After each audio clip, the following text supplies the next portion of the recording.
Good evening. I'd like to call this meeting to order of the Cedar Falls Board of Education with a reminder that the actions taken at this table will focus on our students and their achievement. With that, I need to read a statement before we begin. A governmental body may conduct a meeting by electronic means only in circumstances where such a meeting in person is impossible or impractical, and only if the governmental body provides public access to the conversation of the meeting to the extent reasonably possible. The place of the meeting is the place from which the communication originates, and the minutes of the meeting shall include a statement explaining why a meeting in person was impossible, impractical as pursuant to Iowa Code Section 21.8. The reason for this meeting being held by electronic means is due to out-of-town travel by Eric Giddens. All right, moving on now to the consent agenda. Do I have a motion to approve the consent agenda? So moved. It's been moved. Do I have a second? Second. It's been seconded. Any questions or comments regarding the consent agenda? Just a question on the, since I was responsible for going through the accounts payable section, I just noticed that we paid for outside bus service last month in the tune of about $5,000, and then that was the previous month, and then this month there's another $6,000. And I understand that we do that when we don't have buses and or drivers available, but it seems like those kind of expenses would accumulate pretty quickly in order to justify us maybe having another bus or another driver. So, what do we spend on an annual basis for outside bus service? Well, it's been going up the last couple of years. The district, I think, is in a really wonderful position in the fact that we have such great participation at the junior high and high school levels. Mr. Conrad can address that a little bit more, but it's not unusual for us to have a 7th grade cross-country team that we need to take 2 large buses to transport that team. 8th grade is the same way, and then now you're talking about 9th grade, and then you're talking into the varsity sports. And most of the junior high activities in the fall of the year are typically clustered around Thursdays. And if you throw in a volleyball match or something to that effect, we just do not have enough vehicles. We have 7 spare buses that we would use for this sort of thing. We're using all 7 of them, and there's just not enough. That's why we have in the past have occasionally always contracted out 2 or 3 times a year to get around the issue, but it's growing, and we recognize that. We're going to come to the board here later this school year and ask to purchase 4 buses for next school year instead of the normal 3. We would then trade only 2 of the 3 that we would normally trade. That way we can increase our fleet by a couple of buses. The other problem is we quite frankly don't have any place to park them. The central services down there is completely full. The garage is basically stretched to beyond the breaking point as far as storage of vehicles as well as maintenance of the vehicles.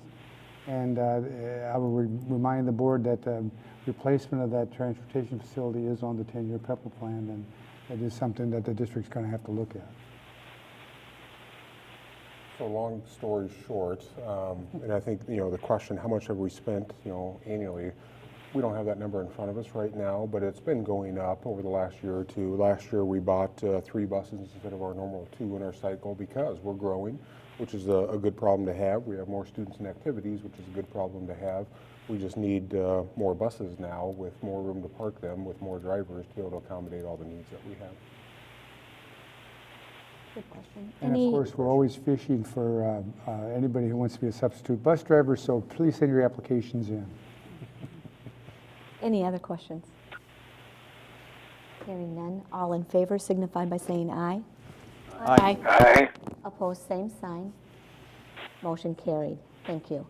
Moving on to public comment, we have one individual. Mr. Wyckoff, would you like to step forward, please? Well, thank you, and welcome all the new members to the Cedar Falls School Board. Like I told Jeff coming in, I don't have anything real exciting. Friday morning, my wife and I had to take my car to Deary's to get annual checkup, and we drove by Southdale and saw, the kids, with their little stop sign flag.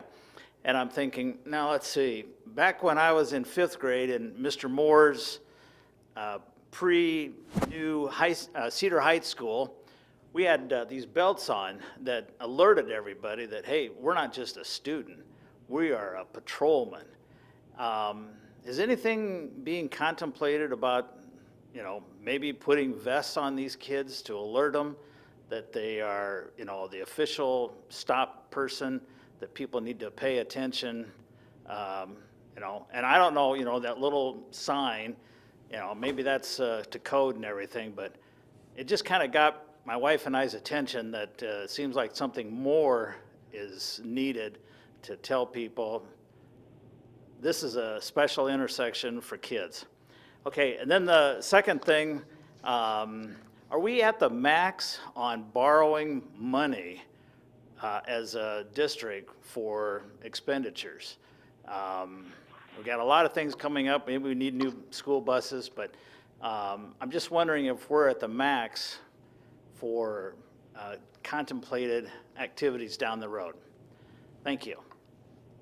Thank you. Thank you. Okay, moving on to item D on the agenda, the communications by Arlo Heddle. Welcome. Thank you.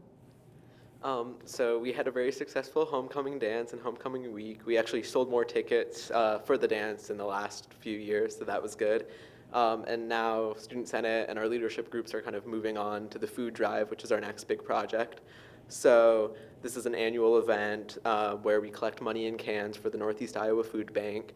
Last year, all the schools in the area combined raised 30,000 pounds of food, and we're hoping to do something like that again. It's a really great event. So there's a couple of upcoming events that we're putting on that I want to highlight for you guys in the community. The week after October 15th, we're doing a partnership promotion with Chick-fil-A. So if you go to the restaurant that week and say you're with Cedar Falls High School, a portion of that will go to our food drive. And we're in competition with East and West, so they'll each have their own weeks. And the winner of that will get a good sum of money for the food drive, so we would love to win that. So if anyone wants to go down that week, that would be great. And then looking farther ahead, on Sunday the 29th, we have my personal favorite event of the year. It's Trunk or Treat. So anyone in the community with kids that would want to come to that, it's a great event. We have cars set up in the high school parking lot, and different groups in the school decorate them, and kids can come and trick or treat. And we encourage the donation of some cans of food or some money. And it's a really great event. In terms of the school as a whole, last weekend our men's golf team got 7th in the state, which was great, and our Tiger marching band competed at their state contest and got a Division I and actually got the highest score of the day, so that's really cool. And then this following week, on Monday, the choir has its concert. That's at 7:30, and then Tuesday the orchestra has its fall concert, also at 7:30. Anyone has any questions? I heard that you had a really good week before homecoming, and that it was a very exciting week but quiet week. So Yes. that shows that senior leadership is doing what they need to be doing and leading. So No thank pranks you. This year, so that was, Yeah, I didn't want to say that Yeah. out loud. So thank you for your leadership and your group. That's admirable because that doesn't always happen. So thank you. But another thing I was going to suggest, and I think this every year when you come to the can drive, I think you need to challenge the boards of education to compete against each other and bring cans. that would be for you. interesting, yeah.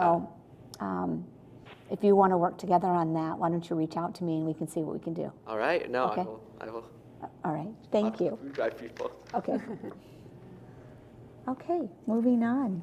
Any other communications? Well, I think just as with our public comments with Mr. Wyckoff, we appreciate the thoughts about our students and their vests. We'll have to look at that because I think most of our students wear the vests for the crossing and the crossing guards. I'm looking at Mrs. Ziegler with that, but so that's something we'll just have to look into. And I know just for and I think board members are aware of this, as we talk about maximum authority as far as our threshold for either borrowing or utilizing resources, and especially when it comes to facilities and infrastructure. There's a maximum authority, and no, we're not actually close to that maximum authority. So we have quite a bit of room within that. That's just for awareness for everybody. Okay, thank you, Andy. Okay, moving on to item E, approval of the certified annual report. Doug? Well, it's that time of year again where we will go through the financials for last school year. See if I can make this new toy work. Oh, there we go. Just a little background. A certified annual report is a report of data that every Iowa school district across the state needs to file with the Department of Ed, and those reports are due on September 15th. Inside the certified annual report is a special ed supplement, which determines revenue and expenditures associated with the special ed program.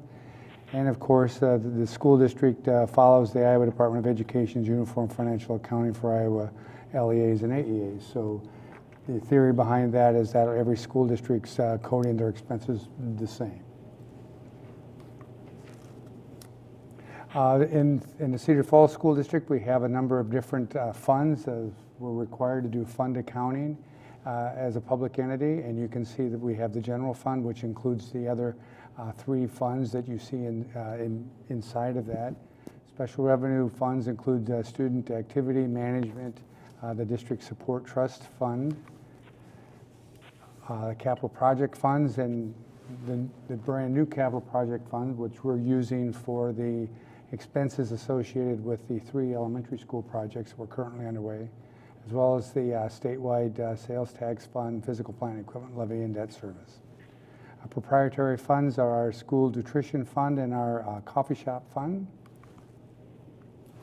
Private purpose trust, and that is typically used for student scholarships that are given on an annual basis.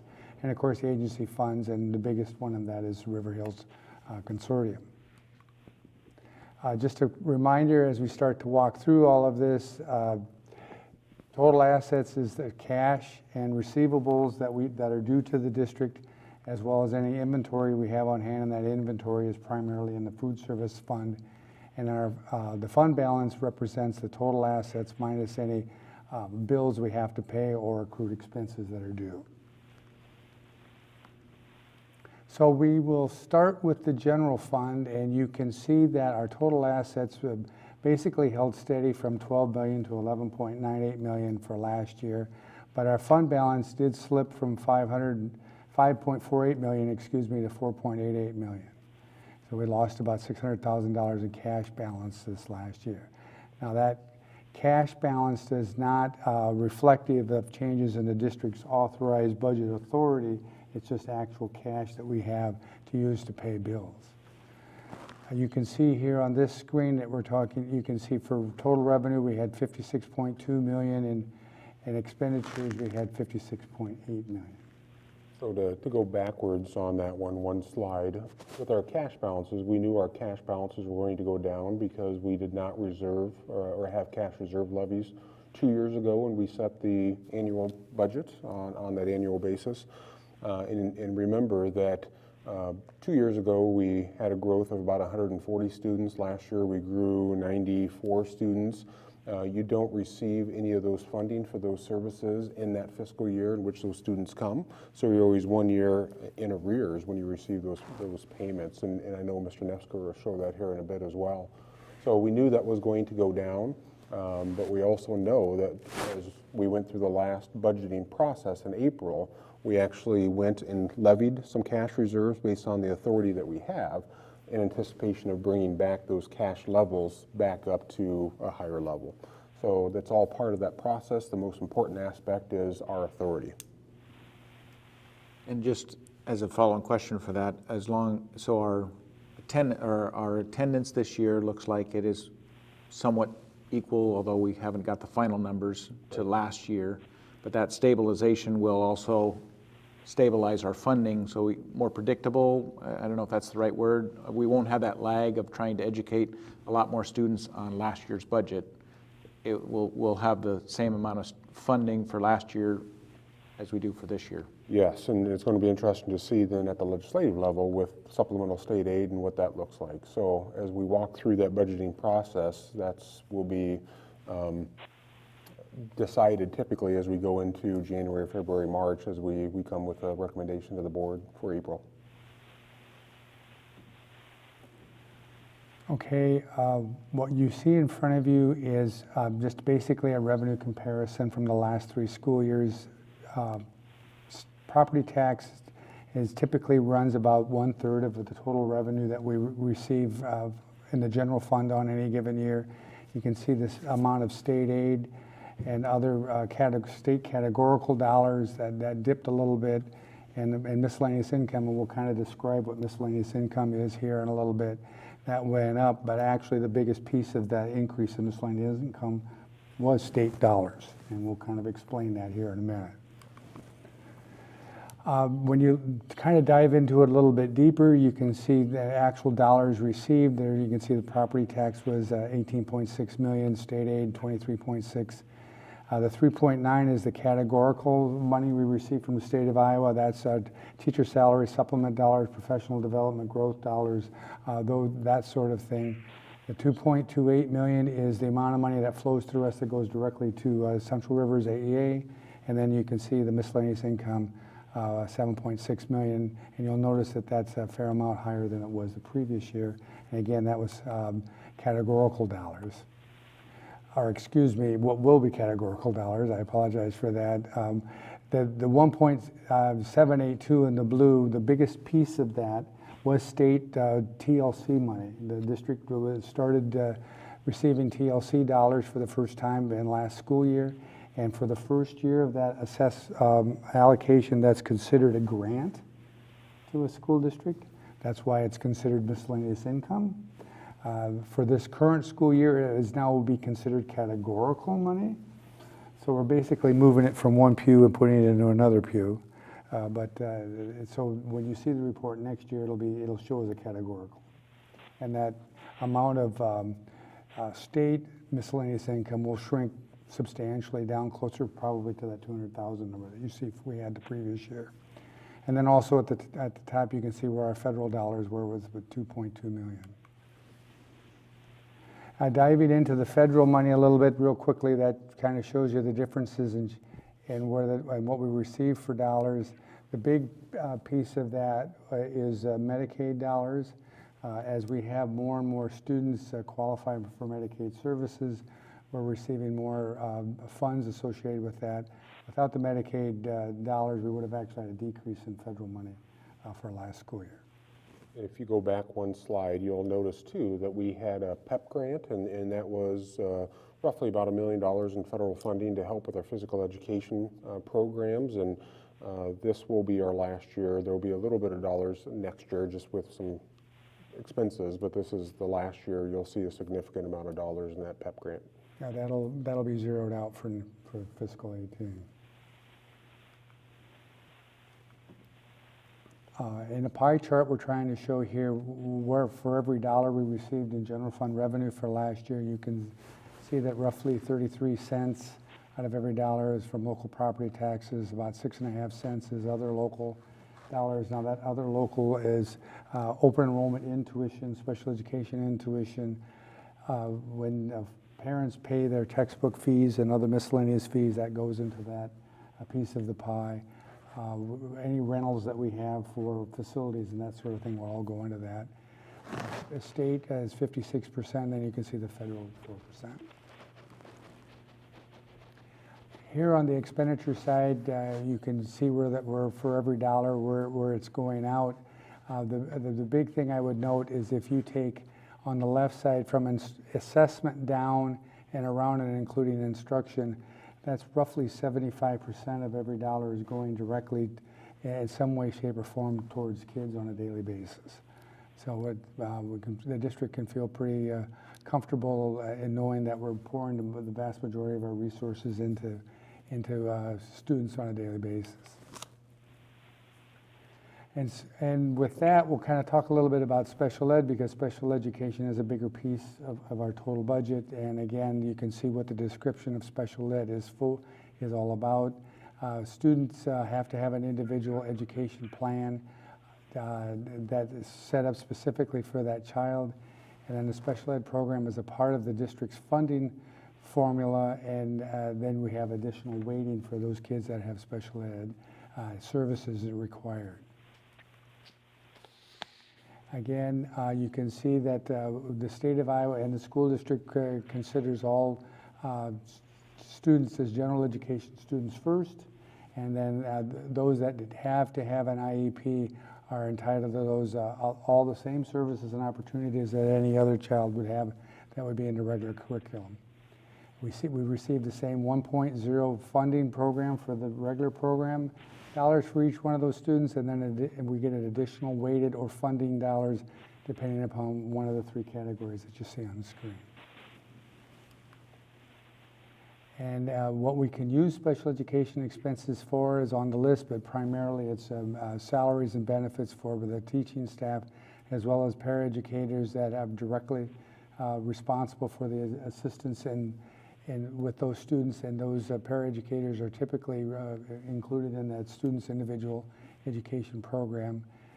Any staff development or specialized student physical needs for travel, that sort of thing. Any modifications, adaptions, specialized supplies and equipment. Now, there's very little specialized supplies, but occasionally we'll have a specialized piece of equipment. We may have to purchase a piece of adaptive technology for a student so that they can use that in the classroom, that sort of thing. You can charge that to special ed expense. Health services, and you can see that by our Medicaid expenses. As we have more and more students needing health services, that number continues to rise. Specialized transportation, what that basically means is that within the IEP, it's a requirement that we have to provide specialized transportation for that student. It's not just picking up a child on a regular route per se. It has to be specialized transportation. The tuition costs, if we send a student to another school district or agency, and we can apply for some administrative costs based on the criteria that you see on the screen. Last year, the school district was in 3 different special education consortiums. Of course, the big one is the River Hills Consortium, of which the district is the fiscal agent for. So when you start to dive down into the special ed piece of this a little bit, the district served 541 students within the walls of our 9 schools this last year.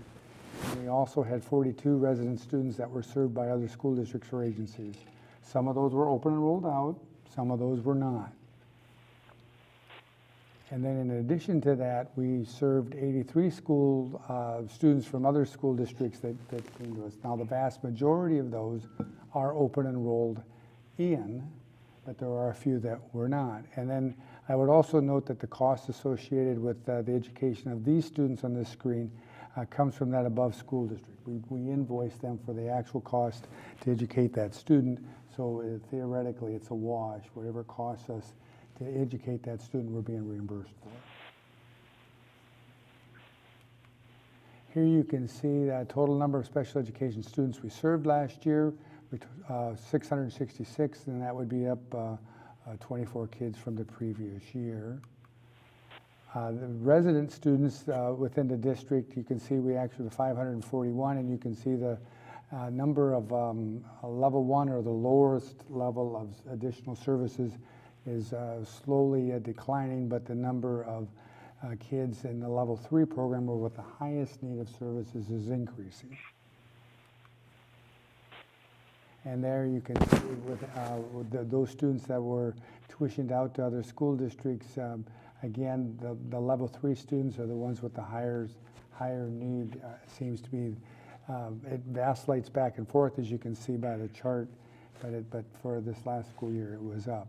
I would note that the first 2 years on the full left, that was before we were the fiscal agent of the consortium, and we were, those counts included students that were attending River Hills, but at that time, that was operated by what's now Central Rivers AEA, so they were classified as tuition out.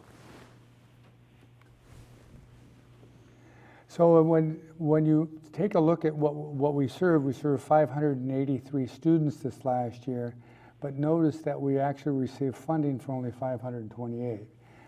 The funding head count for that 528 took place on October 1st of 2015, and so that would be for the 16-17 school year.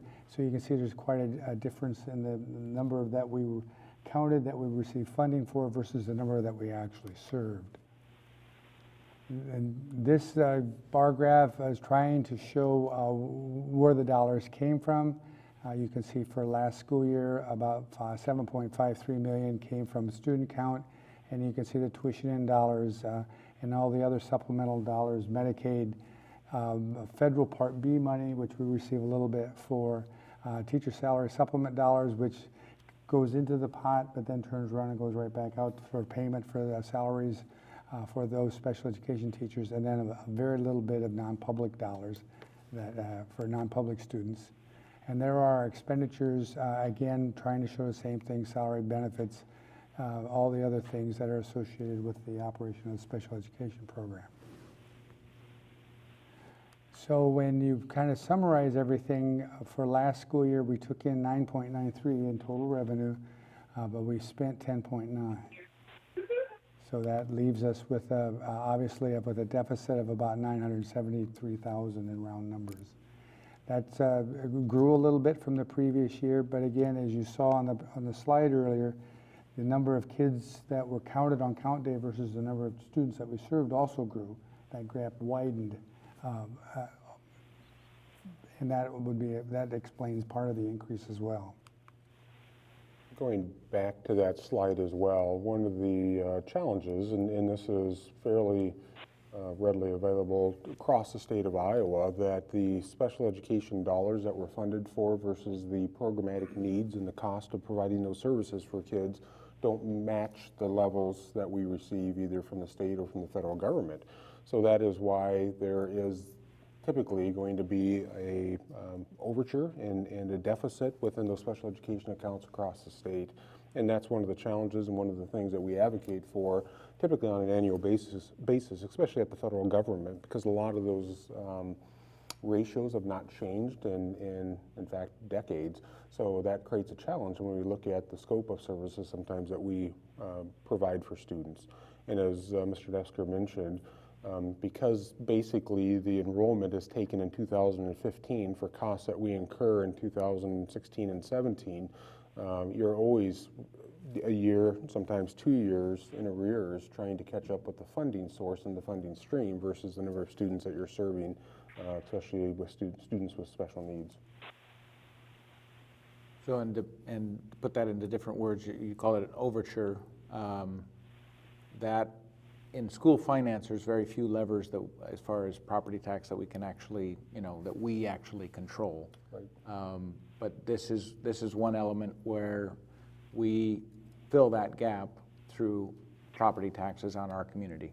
What happens is, because this is something that there's that understanding that, again, the deficit typically is going to occur because of the level of funding versus the services that we provide students, there will be a request for basically authority that is granted by the state that says, yes, you have the authority as a local school board to be able to recoup those dollars because of the services that you provide for students with special needs.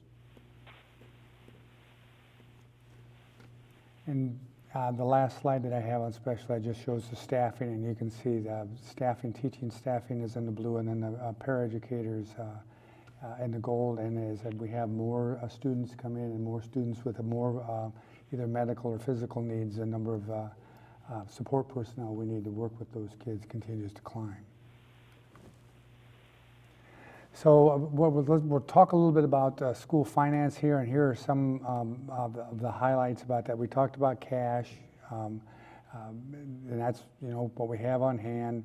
That's typically one-time dollars. It's not sort of like your savings account maybe in a way. State aid is an amount that we receive from the state of Iowa every year, and of course that's reoccurring dollars. The amount might change from year to year, but it's reoccurring. Property taxes, which is a part of that combined district cost mix, that's also reoccurring, and then the miscellaneous income. and that's basically any income that's not state aid or property tax. And that can be both one-time or reoccurring depending upon the situation. So that's the cash side of the equation, but the authority side, which is really the more important part, is the total budget authority, which is the amount the district can legally spend during the fiscal year. And I would like everybody to think of that in terms of your credit card limit. And then our authorized unspent authority is the amount remaining after you take last year's spending authority, and then you subtract off, you add your revenue and subtract off your actual expenditures.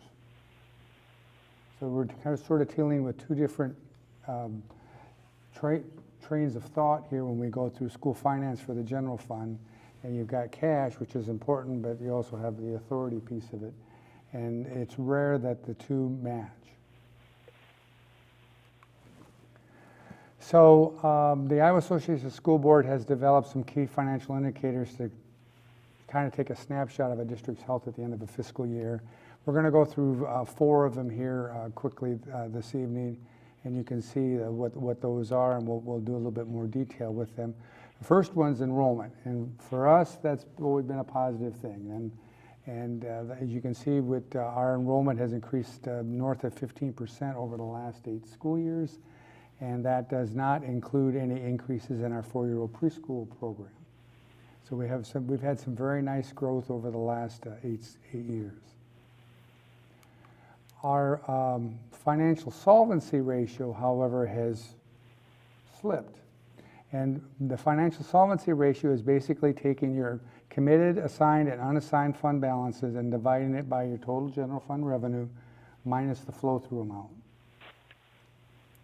And what this does is it measures the district's fund equity position. The IISB recommends a minimum of 5%. The district's goal has been 10%. And that was established 10 or 11 years ago. And as you can see, we're sort of slipping a little bit below that. But again, it's like we talked earlier, a big piece of that is because of the funding delay.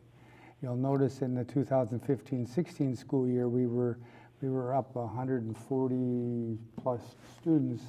That equated to a little over $900,000 of funding that came a year late. And for last year, it was a little over $600,000. Now, if you were to add $600,000, that would have changed that 7.94 to, I believe it was about a 9.2 or 9.1. So while we would have still slipped a little bit in our financial solvency, we wouldn't have slipped as quickly or severely. And for new board members, the last 2 previous fiscal years, we did not levy cash reserves for general fund cash. That was done in April, knowing that this was going to trend down. So that should trend back up towards the positive because of the work that was done with the cash reserve levies this last budgeting cycle in April, and that plan that we had in place to continue to cash reserve. You took the words right out of my mouth. Oh, that's all right. So the third budget indicator is our unspent budget authority. And now we need to look at this 2 ways. Our unspent budget authority dipped slightly from 8.61 to 8.53 million. That still means we have $8.53 million worth of authority in the bank, so to speak, or our credit card limit. We underspent it by that, so we're still in great shape that way. It's dipped a total of about $100,000 over the last 2 fiscal years. So we're basically flying level, as it would be one way to look at it. But I would want you to kind of focus on the red line a little bit. You'll notice that that's actually trending slightly upward. That is our undesignated, unreserved authority. Now you will ask, now what in the world is the difference? Well, we have to set aside any categoricals that we receive from the state of Iowa, and we have to sort of set them over here on the side and say we can only use them for that specific purpose that categorical is given to us for. And as you can see, we're sort of spinning our categoricals down a little bit, which is what we're supposed to do. And so when you look at what I call the undesignated, unreserved, that's actually slowly creeping up. Now, the state of Iowa is going to start putting more emphasis on that undesignated, unrestricted authority, because there have been some school districts that have had a very nice total unspent authority, but the vast majority of that number is categorical money. And so their true picture is quite accurate. So the state is going to start putting more emphasis on the unassigned, unrestricted. And so you can see for us, we've been very consistent over the last 3 years, actually the last 4 years with that number. The authority ratio, which is basically taking the revenue unassigned, unrestricted over the maximum authority available, that slipped a little bit, but that would because our expenditures for the year were up, and our unspent authority was basically flat. So that did slip a little bit. You'll note that our goal is 10%, and we were at 12.7. So we're still in a great place from that perspective. And of course, then the annual unspent budget ratio, and that's just comparing from year to year, that went down just a touch, but it would again because we spent just a hair more, lost a little bit of authority, and so it would naturally have gone down. But overall, you can see that that's been relatively steady as well. So that's sort of the general fund in a nutshell. And now we're going to kind of quickly run through the other funds. Again, I would just note that total assets are cash and receivables and the inventory. And again, the inventory ties to the food service fund. And our fund balances are assets minus the payables and things we are due out. Activity fund, that's for student use, football receipts, basketball receipts, drama, music, that sort of thing. It's all what the kids are putting in. You can see that fund balance, 603,000, net, total assets of 603 and net of 585. This kind of gives you an idea of where the revenue and expenditures were for this last year. Pretty consistent over the last few years, last 5 years actually. And Gary and the ADs do a great job managing that for us.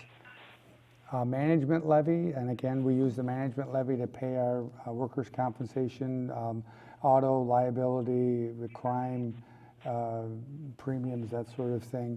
And that again, very steady, hardly any changes. Fund balance down 5,000 from the previous year. And you can see our revenue and expenditures were within $5,000 of each other. The district support trust funds, a very small amount in there, and that equals out. Capital projects fund, again, this is due for us for last school year due to the sale of the general obligation bonds and the beginning of construction for our 3 elementary projects. We had $29.37 million for total assets, and our fund balance is 27.7, and really the difference is the July and August bills that we hadn't paid as of June 30th. There's the revenue and expenditures, 33 million in revenue. That was 32 million in general obligation bonds, plus 900-some thousand in the premium payment that we received, and then the rest is interest. And then expenditures, we had spent 5.3 as of the end of June. Statewide 1 cent sales tax, this one's a little bit more confusing. Fund balance was 8.18 million, but the 7.19 is what's actually available, as we have to hold 995,000 in reserve for the one revenue bond obligation that requires that. You'll notice that number shrunk, the gap shrunk quite a bit from the previous year, because when we refinanced the one bond last year, we went set it up in such a way that we did not have to have a reserve account for that. There you can see the revenue and expenditures. Our expenditures were up a little bit. The big piece of that was because we used some of that statewide 1 cent to help pay off that first set of revenue bonds, to help buy down that second refinancing. And I threw this in there to start talking about what are our future fund balances going to be like. You can see on the far left, We were at 7.19 net available as of June 30th. A year from now, we're projecting we'll be at about 7.86, and then it'll decline down to the low point in December of 2019 at about 1.1 million. What we're doing is we're using our general obligation bonds proceeds first, and then when we have exhausted those funds, we will use the statewide 1 cent dollars we have on hand to complete the projects. And that's the way we set it up when and the board approved the sale of the $32 million worth of bonds. And we also have to make sure that we spend those dollars within a specific time period. That's a SEC requirement, and so we're following through on that by spending those dollars first. And for the board, just recall that we knew that the 3 projects would be around $40 million. So we anticipated utilizing about $8 million internally of our 1 cent sales tax for those 3 elementary projects. What is really good about this slide, which I think is really a positive discussion point, as we look to the future, knowing that the low point for a 1 cent sales tax, again, knowing that it sunsets in 2029, is $1.12 million estimated with our available fund balance. As we have discussions about our facility needs, especially as we look at our high school facility needs, those are dollars that right now are unallocated that can go towards that type of a project with roughly $1 million available, and then that continues to grow. Also, we know our advocacy at the state level is going to be extremely important as we look, and as the board decided now 2 months ago, that we're really focused to have that 1 cent sales tax sunset extended or eliminated, because we know the impact will be much more beneficial for us and for our local property taxpayers as we look at that type of a project. And you know, and the district has done, I think we've done a very good job of being very good stewards of the resources. As you can see, we're pulling down a significant amount of 1 cent dollars to help fund the 3 elementary projects that we currently have. We're pulling roughly $8 million out of the statewide sales tax, and those are proceeds that we either had on hand or will have that are available, and that certainly helped property tax rate across the entire community. And if we extended that chart out, like to the end of our obligations on the 2 bonds that we have outstanding, one of them is retired in what, 2024? Correct. So if you extended that out, and we would find in 2025 that the slope of that line. The slope would pick up, assuming nothing changed. You're correct. The slope would pick up. Right. And we will come back in is it February, and we kind of do a review again, and we can kind of show you a longer projection. I'm nervous enough showing a projection this far. You know me, I like to have stuff down to a penny.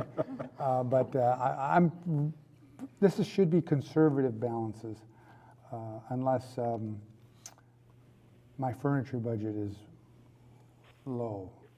That would be the only wild card left.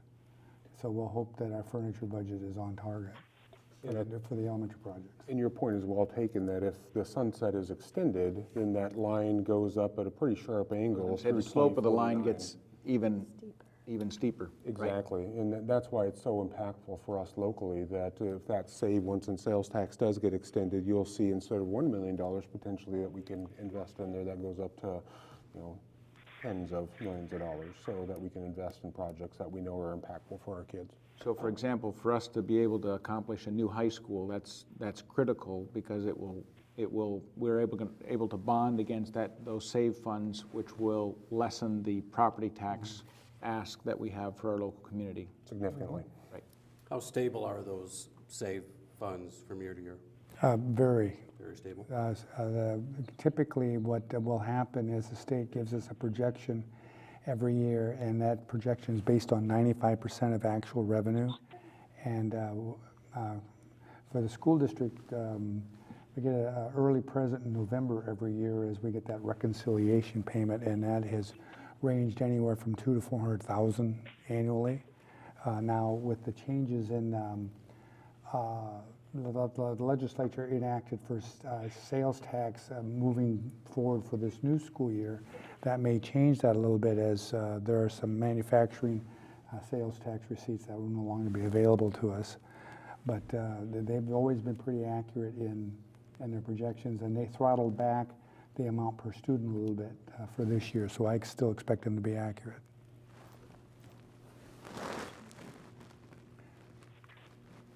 So we'll continue kind of going through the rest of these real quick. There's our physical plant and equipment levy. You can see that we ended the year with about 3.83 fund balance.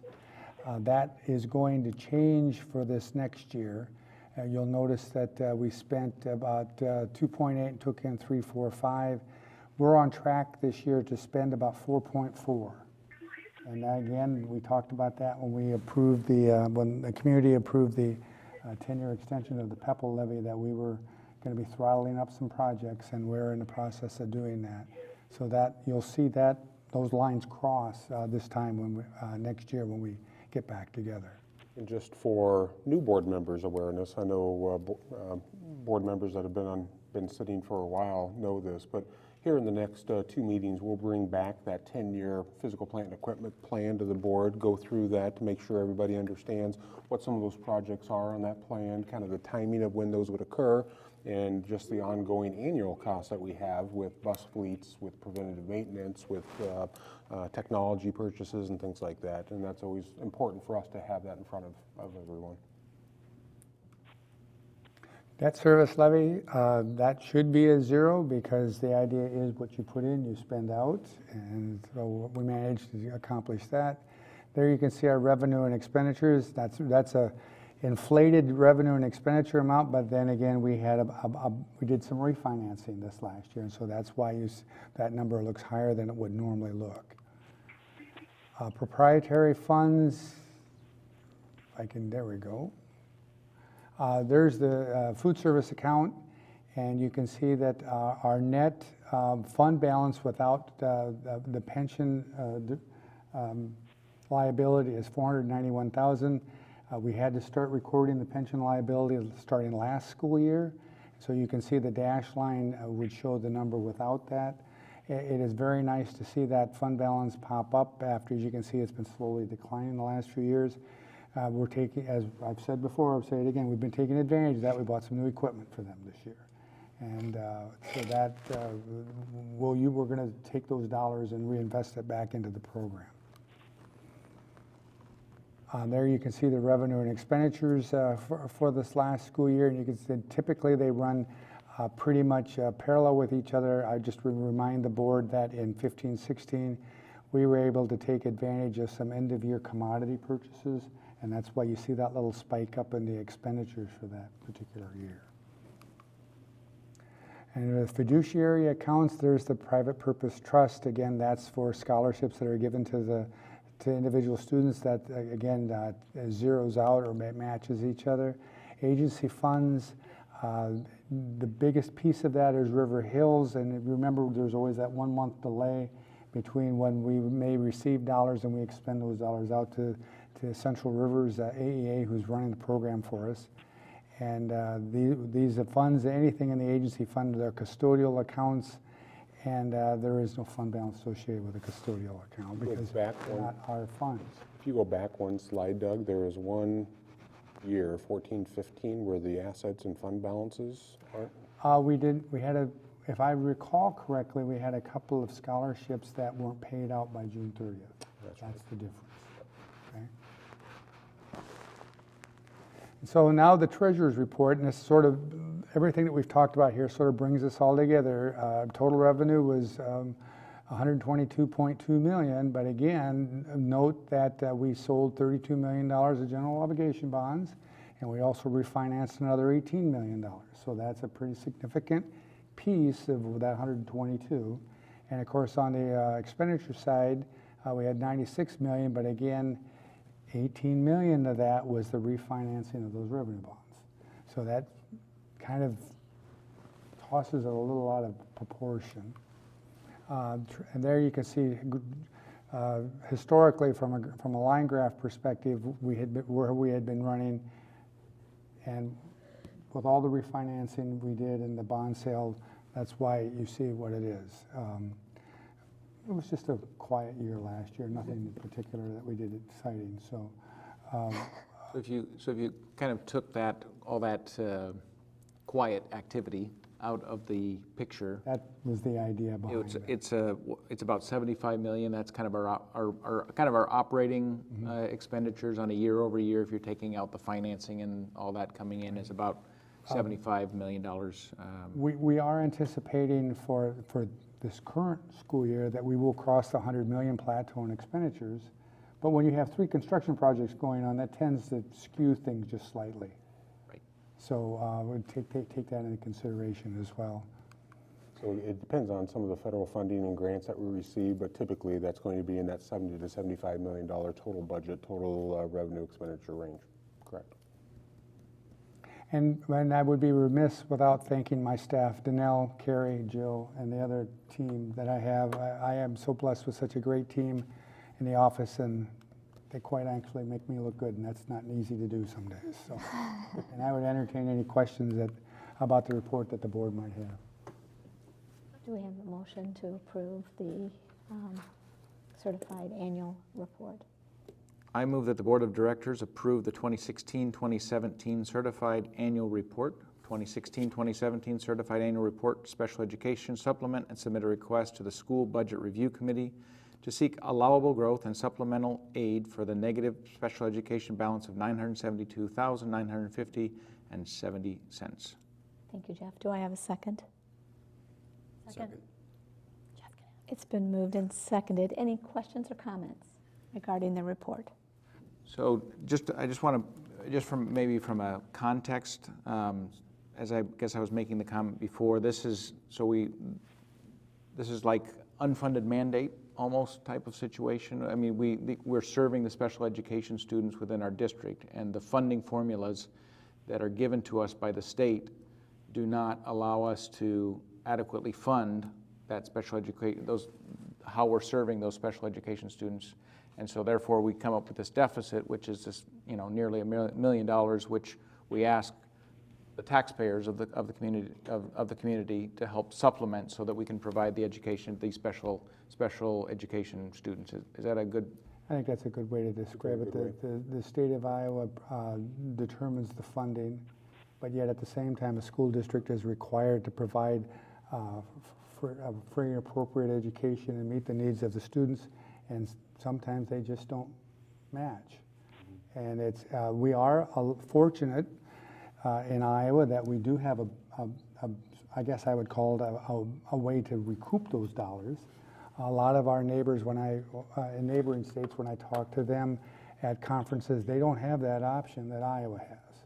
Now, yes, it is a burden on the local property tax owners, but there is at least an option for us here in Iowa, where in a lot of other school districts across different states just don't have that option. And it has to come out of their general obligation funding. I think it's extremely important. One of the slides that Mr. Nefsker showed right away was the fact that we focus on that all kids have the core, all kids have the expectation of high levels of learning, and those that might have an IEP or need some supplemental services, then we're going to provide those services at the highest quality that we can. The challenge then that comes from that, and this is true across the state, there is going to be a deficit spending sometimes because they know that the funding formula, and Doug shared some of the supplemental dollar amounts where it's 1.74 to up to 2.83 and 3.72, I think. Those have not changed for many, many, many years, and that's the challenge, that we're still living on a fairly antiquated system based on the funding versus how we serve those students and the level that we expect to serve those students. And Andy, is it not true that there is a team, there's an IEP team made of multiple people who put together, there's a matrix that they follow. It is a very strategic process in figuring out how to meet those needs. It's not that we are overspending or that we are bowing to parents' demands that we provide more. It is a very articulated process to determine what that level of education is for each student. That's exactly right, based on their goals, based on what the parents see as the needs, as the school district sees as the needs, as well as the local area education agency. And it's a collective effort to determine what services, maybe what supports are in place, and then what those expenditures will be to make sure that those needs are met. Excuse me. So it's a very challenging, kind of complicated aspect. What we know is that across the state, as we look at those special education deficits, we know that we're very comfortable with where ours is at comparatively, but we also understand the work that goes on behind the scenes, and also to get reimbursed for Medicaid, Medicare, and the dollars then that flow into our district because of the work that our staff does in transportation, in nursing, health services, as well as in our classrooms. So we work really hard to offset that as much as we possibly can. Are all of those Medicaid dollars used for students that have these special needs? In order to receive Medicare reimbursement, a special needs student has to have an IEP, of course. And then within the IEP, they have to have what's called an IHP, or individual health plan. And the individual health plan has to describe the services that we would provide down to the number of minutes per week. And so based on that, if that criteria is followed, then we can invoice or charge Medicaid for those services associated with those individual health needs that a student may have. Good questions. Any other questions? We have a motion before us. All in favor signify by saying aye. Aye. Opposed, same sign. Motion carried. Thank you, Doug, and thank you to your staff, too, for the amazing job that you do. We greatly appreciate it. Thank you. Moving on now to item F, the approval of the Aldridge Elementary Stormwater Detention Maintenance Agreement. Okay. Did you take a drink? I think that's me. Okay. We have a slide on up here. We have an opportunity here, or a unique opportunity, to work with a developer for a stormwater detention basin. It's in the far southeast corner of the Aldrich Elementary site. And you can see on the screen, it's sort of in the area that's circled in red. The basin, 1.19 acres of that would be what I would say on the district side of the line, property line.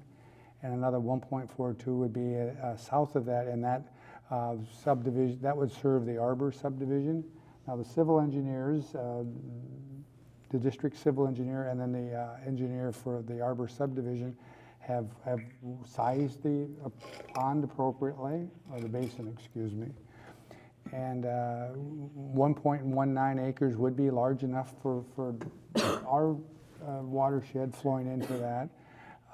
But because of the location, we're able to share this a little bit, and it saves us some green space, quite honestly, that we can use for kids at Aldrich Elementary. Each party constructs their portion of the basin at their own cost.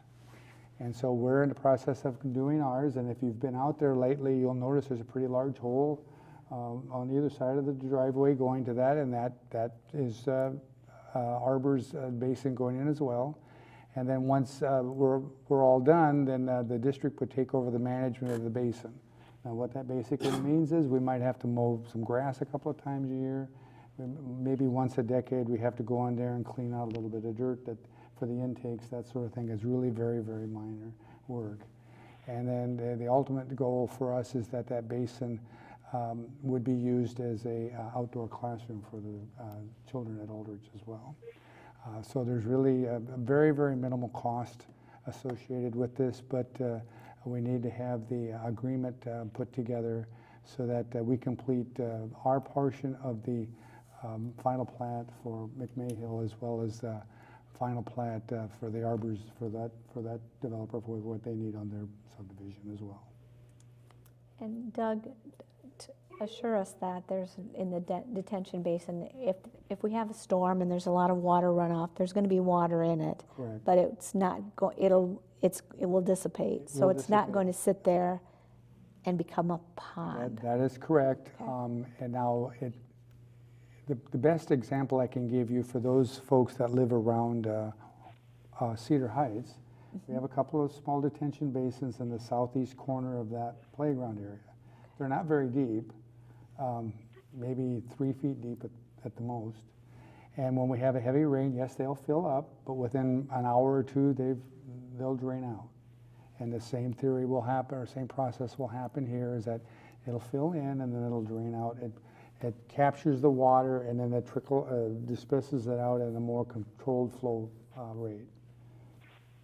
They're used synonymously, but retention ponds and detention ponds are different things.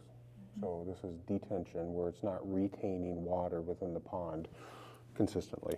It's going to stop it from just flowing downhill, detain it, then it disperses. Right.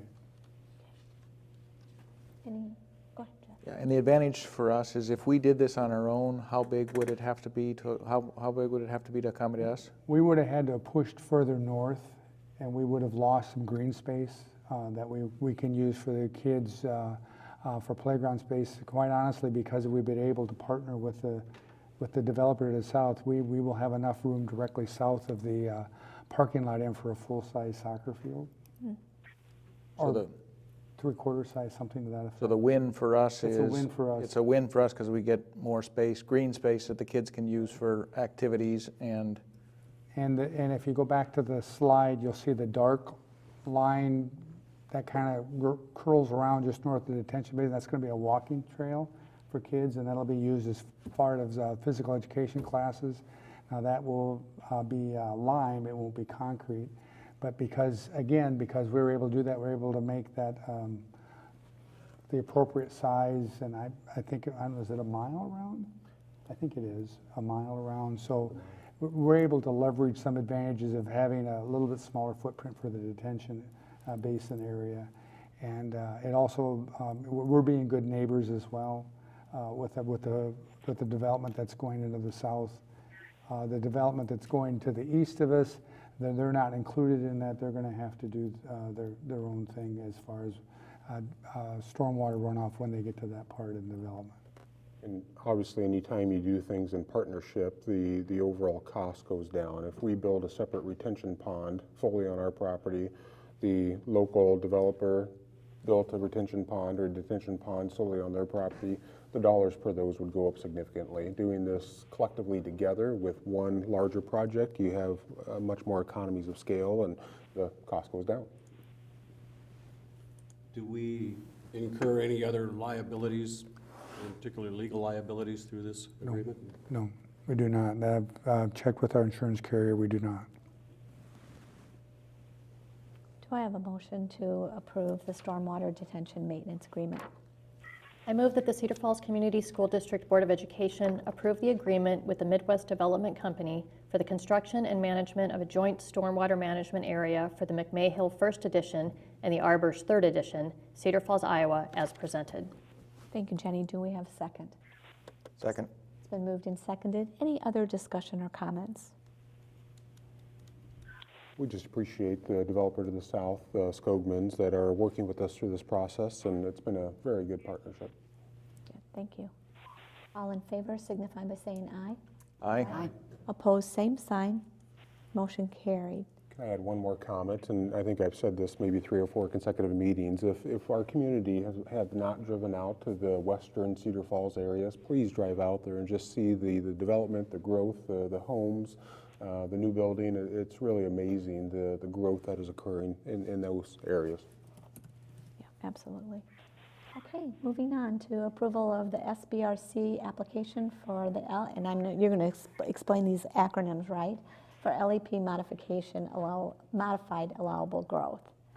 And I think we have a slide on that. What this is showing you is our cost for last school year for students with limited English proficiency.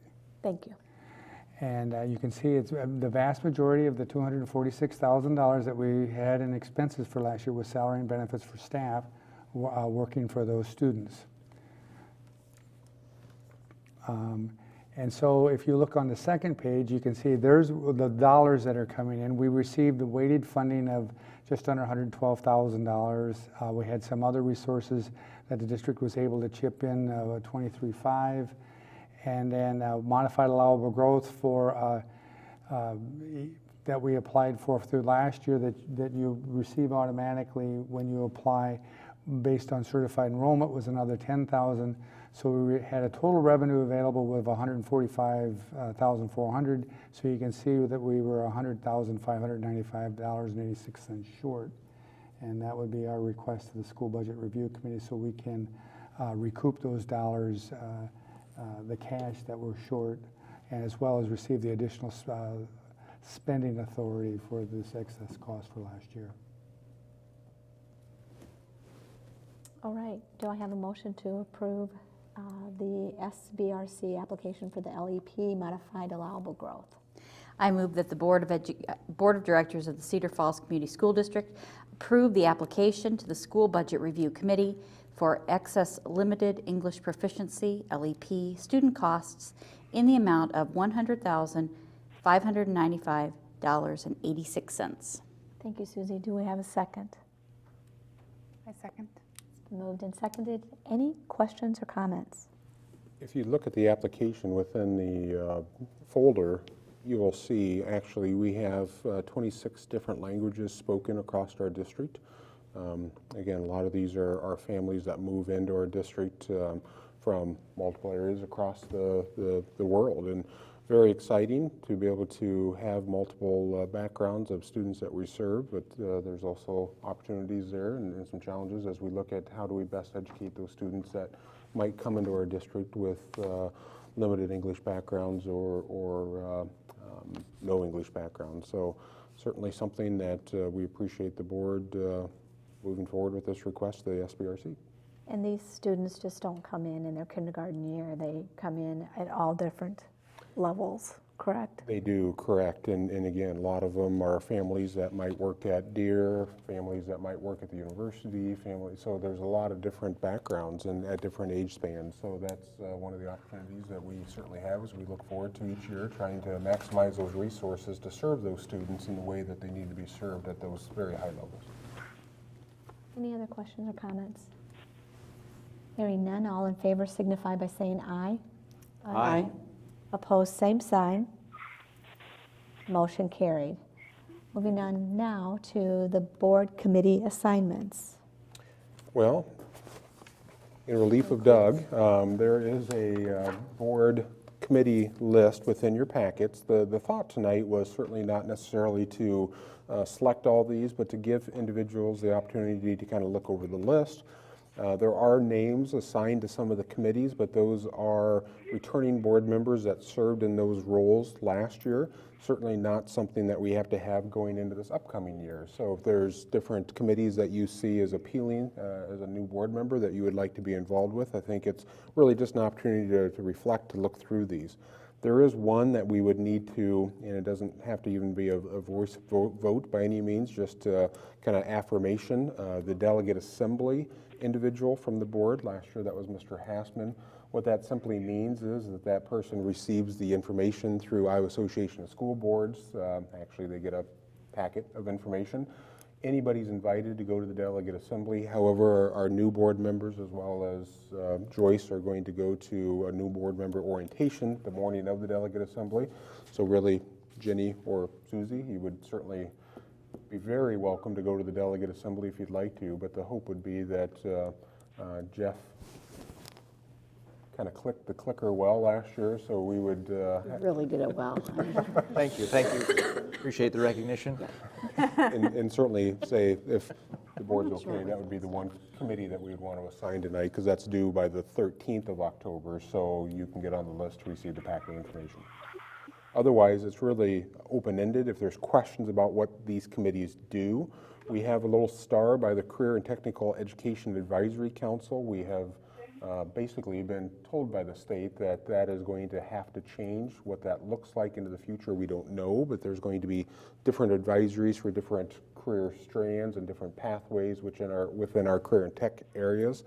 There are now kind of 6 sub-areas instead of what used to be 4 sub-areas. So that's going to have to evolve and expand, and we certainly don't have all the guidance on that, but whoever's on that or multiple people that are on that might serve in a couple different capacities within those councils and those advisory roles. Will that committee change given our partnership with Waterloo with their CTE program?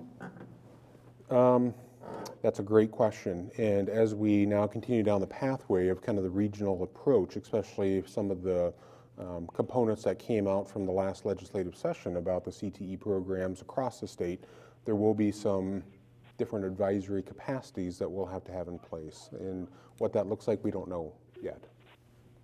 I have just a general kind of thought and see what the rest of the board thinks. I mean, would it be possible, because even some of these that I've not served on before, I don't necessarily thoroughly understand the need of that committee or the time commitment of that committee.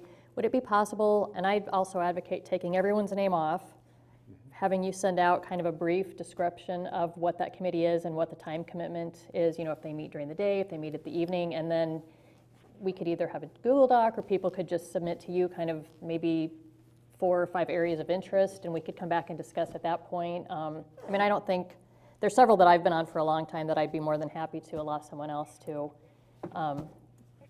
be a part of if that's an area of interest for them. So rather than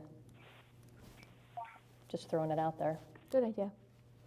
And that would be something that certainly we can do. It probably won't go out till the end of the week, just so people know that probably won't go out tomorrow, just as we try to piece together just some of the frameworks and all the different roles and responsibilities. Because again, a lot of these are ones that meet during the day, some of them are ones that meet at night, and we actually removed like 2 of them or 3 of them, mainly because they were just non-existent anymore. Because we did have one that went back to kind of the old Iowa Core Committee that hasn't met for 4 years. So just because we've moved past that as a state. So yes, I think that's something that we can easily do and kind of put together a framework. And I think that interest is extremely important, where people feel most comfortable serving and what your passions and interests lies in. Can I also ask that you have a recommendation for the number of board members you'd like to see on each of these committees? Yes, we certainly can. Obviously, we won't go above 3 board members in any one of the advisory roles or committees, but certainly there's some that is probably best served with 1, sometimes 2, but there will be some that we would want to have 3 as well. Any other questions? All right, so we'll look for the Google Doc. Yes. All right, thank you. Good idea, Jenny, thank you. Moving on now to the Board of Education goals. Well, this is the same approach, and with Jenny's recommendation, what I would probably do is maybe put that in the Google Doc as well, and then send that out for anybody that might have interest in serving on the Board of Education goal subcommittee as well as the superintendent goal subcommittee. We can get that interest survey out, and I can put a little synopsis on hours and typical time investment and when we could meet for those, and include that just within that Google Doc to get some of that feedback. Obviously, that would come back for the full board for approval, but certainly I think that makes sense to be able to make sure that we can kind of walk through that. So these probably maybe aren't necessarily as timely now based on that Google Doc, and try to get that survey and interest back from everybody, if people are okay with that. Okay. It's a good suggestion. Very good. So I'm moving over J because we're going to come back, and moving now into superintendent's report. Yes, and I'm still taking notes. That's okay. I apologize. No, that's all right. A couple different things. Obviously, we've talked about this. There is a Google Doc that's out there that's talking about the Iowa Association of School Board State Convention. I think we have that pretty well worked out with different individuals signing up for nights down there, as well as for which sessions to attend. Again, I know that the Urban Education Network, which we are kind of a sub-member of, we're not one of the largest 8 urban districts in the state, but they allow larger districts to join. They have a legislative noon reception that Wednesday, which I'd encourage everybody to attend. It's usually done very, very well. There's a big picture brush of what's happening across the state. And then Thursday is, again, the full day of the session, so hopefully everybody has that website. If not, I can send that out so you can look at the different segments and sections. October 23rd is our next board meeting, and we'll have an informational report of Iowa assessments and be able to go through where we're at with our assessment components. FYI, in an informational component, we did an RFQ for banking services because we wanted to review where our banking services were at. Every year, annually, we look at our depository limits and which banks have our depository limits. With this RFQ that we put out, and again, Doug and his team did a tremendous job, we're actually going to generate additional resources for the district through higher interest rates as well as lower costs for services. So that is very, very exciting. One of the components that we wanted to just provide an update for the board is a PowerPoint presentation that just shows construction updates. I didn't have that on the list, but just wanted to highlight a few different components as we talked about some of the construction. Aldrich Elementary is moving along extremely well. This is an aerial photograph looking from the east side of the building, looking westward. You'll see that the larger structure right in the center of the picture is actually the gymnasium and cafeteria. Off to the right, where you can see some of the steel girders, that is actually the kindergarten and preschool wing, and that is the safe room. Those are thick concrete walls. It's going to have concrete on top of the steel girders, and per code that has to withstand a Category 5 tornado, so it's built very substantially, which we're really excited about. This is looking from the south side, looking north, so this is going to be the staff entryway. This is the bus loading and unloading area, because the intent is for parents to be on the north side. It's coming along extremely well. Again, on the right side of the picture is the gymnasium cafeteria. Straight ahead would be the south entryway with kind of the commons area, and then everything to the left are the classroom co-lab spaces. This is looking from the north to the south. You can kind of see the dark dirt way on the top of the photograph towards the backside. That's where the detention pond is going in. So just to give you some perspective.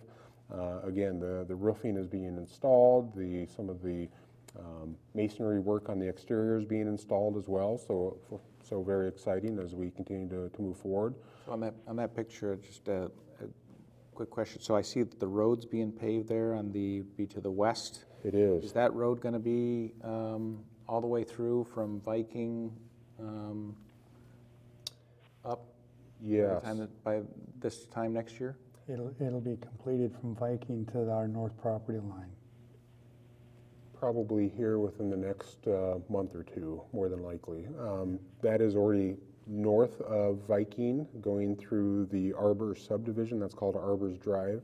Right. And the last segment that they have to pour basically is just where, in that picture, you can see where our concrete ends at our property line, just over that ridge into those homes that are right back there to the north. And then the construction traffic will come in off of Viking at that point? That's what we're gonna, the hope is once that opens that we'll encourage the contractors to start using Viking and Arbors, and hopefully we can relieve some of the traffic load on Eric. Yep. And our bus traffic will come from the south on Arbors off of Viking. And they've got to make the connection on Eric from where it ends currently to Arbors, and so in some ways we're going to sort of force them to do that, and hopefully they'll see the light, so to speak, and you go that way a little more often. This is an interior view, and this is similar to what we've done at the either new elementaries, remodeled elementary, as well as North Cedar and Orchard Hill. This is part of that cafeteria that will also be kind of the stage. The gymnasium then is set lower where students can participate in activities, but also where parents will be and students will be seated during presentations and performances at the school. Then this is kind of a view of part of the entryway as we look at outside of the gymnasium as well as the office suites, and then going into the media center library space. North Cedar, excuse me, we started to do the foundation and footer work. You can see the portables that we moved there, the white building to the on the right side of this picture. There are actually two portables that we moved in there for some of the work that's going to be done in relocation of spaces during this project and in this process. We're excited that that's moving forward and moving on. This is a shot going down the roadway to the south side of North Cedar, and you can see that the roadway, we have closed that for a period of time because there's some underground utility work that needs to be done. And again, we appreciate our parents' patient, our staff patient, our students' patience as we continue to go through some of that work in remodeling, because they have truly been tremendous. And then Orchard Hill, very excited about. You can see a couple of pictures of the large boulders that we uncovered as we were going through the excavation of the site, and we're going to incorporate those into the final landscaping, some form or function, but you can see the work that's going on out there. There's concrete poured and blocks that are going up, and we know that's going to be just a great addition for that area. And here's another picture that you can see as we look to the west, standing on the east side, fairly much on Round Avenue as we look then towards that direction, and just the addition and the work that's occurring. So a lot of opportunities and a lot of work that's going on, which we're excited about. Our hope is to be able to have some tours for board members as we continue to move forward, when it's safe to be able to have people at Aldrich, but also the other additions and renovations at the other two elementaries. So very exciting. At Aldrich, will the building be closed in before the snow flies? That's the hope. The goal. They'll have I'm being told that they'll have the roof deck on, concrete roof deck on, and if the weather holds, that they'll have all the rubber membrane on the roof by December. It's my understanding that if the windows came in, they're going to start sticking windows in either this week or next week. So they're moving at a really rapid clip. Those pictures were taken about 2 weeks ago, and I would imagine if you walked out there tomorrow, you wouldn't recognize it if they'd moved that fast. Can't say enough about all three contractors and what they've been doing for the district. They're all Johnny on the spot, gung-ho, and they've been very great to work with. Very good. And so far, knock on wood, Aldrich is slightly ahead of schedule. So again, we don't want to jinx anything, and we're knocking on wood, but the weather's been very cooperative, and certainly it's been a very good site. Okay. The final thing that I have, just as a reminder, and it wasn't on this project list, but tomorrow is the groundbreaking of the tennis courts, the joint project that we undertook with UNI, the city. We also received a gaming grant, and that's going to take place at 3:30 tomorrow afternoon. So certainly would invite everybody from the board's perspective as well as the community to come out to that. Good. There's a 90% chance of rain, so it could be indoors, but we'll wait to see. Leave our rackets at home. So there's a 10% maybe. 10% that it's not going to rain. That's exactly right. Bring your scuba gear, you'll be okay. Depending on which way you look at it. All right, any questions or comments or concerns from the board members? I just have a quick question, and briefly, Andy, I think I read an article. Has the state chosen a bid for the new Iowa assessments? So they have done that, and really, so the work that the committee did, that they put together to choose an Iowa assessment company really just was, I guess, disregarded. Yes, the committee work, and there was quite a bit of extensive background work on that, and the recommendation through multiple entities was a smarter balanced assessment, which was supposed to start in the spring of 2018, so next school year. That work was disbanded during the legislative session, and they opened it back up to a new RFQ, request for proposals, RFP. And they selected AIR, and offhand, I can't think of what AIR stands for. It's a testing. American Institute for Research. Thank you, American Institute for Research. Thank you, Pam. There's not a lot known yet about that group. When we first heard about that being the selected vendor, there was quite a bit of internal discussion on, do we know much about those assessments and components and even the company. Right now, we're still working to continue to gather data. So did the legislature just do this on a cost basis? Is there any academic support for their decision? This was done through the DE for, again, that RFP process based on, multiple different metrics. And the Department of Education actually selected this vendor based on the legislative priorities and components that came out of the last legislative session.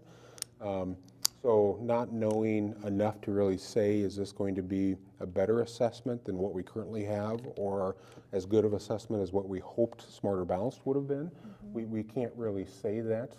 We've taken some sample, or at least I've taken a few sample questionnaires and assessments that they have online, but it's really too early to tell what is.